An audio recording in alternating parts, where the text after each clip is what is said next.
খবর সন্দেশখালীর। ছেলে বিজেপি করে তাই নাকি বাবার দোকানে ভাঙচুর, আগুন। সন্দেশখালীতে অভিযোগ তৃণমূল এই কাজ করেছে।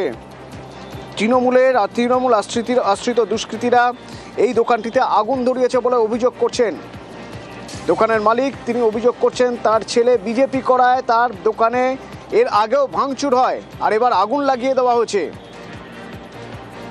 অনুপম আছে আমার সঙ্গে। অনুপম, এই দোকানে আগেও আগুন লাগিয়ে দেওয়া হয়েছিল, আগেও ভাঙচুর করা হয়েছিল, আর এবার তো একেবারে আগুনই লাগিয়ে দেওয়া হলো। কারা করেছে, যাদের বিরুদ্ধে অভিযোগ, তাদের কি দাবি? আর দেখো তনু, এই যে সন্দেশখালীর যে 103 নম্বর যে বুথ, সেই 103 নম্বর বুথে সেখানকার নিরঞ্জন মণ্ডল বলে এক হচ্ছে বিজেপি বুথে সেখানকার নিরঞ্জন মণ্ডল বলে এক হচ্ছে বিজেপি কর্মী, তার বাড়িতে গতকাল রাতে তার দোকানে আগুন ধরিয়ে দেওয়া হয়েছে এবং দোকানটি পুরো ভস্মীভূত হয়ে গেছে। দোকানের মালিক এবং এই যে নিরঞ্জন মণ্ডলের যেটা দাবি, তারা বিজেপি করে, সেই কারণে 2021 সালের বিধানসভার ভোটের আগেও তাদের বাড়িতে মারধর করা হয়েছিল, ভাঙচুর করা হয়েছিল এবং তাদের দোকানও পুড়িয়ে দেওয়া হয়েছিল।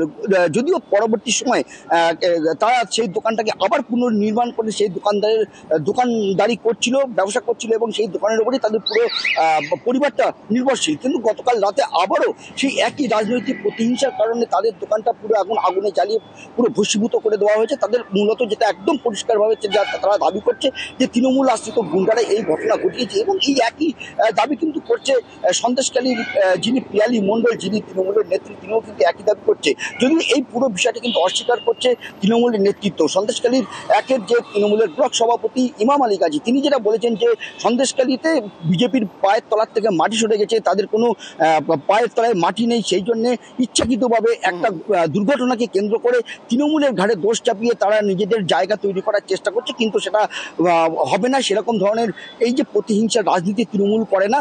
তিনি এটাও জানিয়েছেন যে তিনি পুলিশকে জানাবেন যে এই যে ঘটনাটা পুরো তদন্ত করে উপযুক্ত যারা দোষী তাদের যেন উপযুক্ত শাস্তি হয়।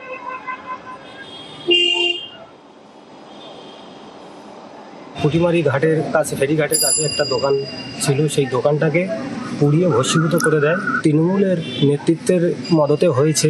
আমি বিজেপি করার অপরাধে এই আক্রোশটা করেছে আমার উপরে। আমার বাবা দীর্ঘদিন ধরে দোকানটাকে বসবাস করে এসেছে এবং 21-এর নির্বাচনেও পরে আমাদের ঘরবাড়ি ভাঙচুর হয়েছে, দোকানটাকে ভেঙে নদীতে ফেলে দিয়েছিল। এমনিভাবে আমাদের সাধারণ কর্মীর উপরে এমনি কেস দিতে চলেছে। থানা কি ব্যবস্থা নেবে জানি না, থানায় আমরা একটা লিখিত জানিয়েছি। এটা সবই তো মিথ্যা কথা।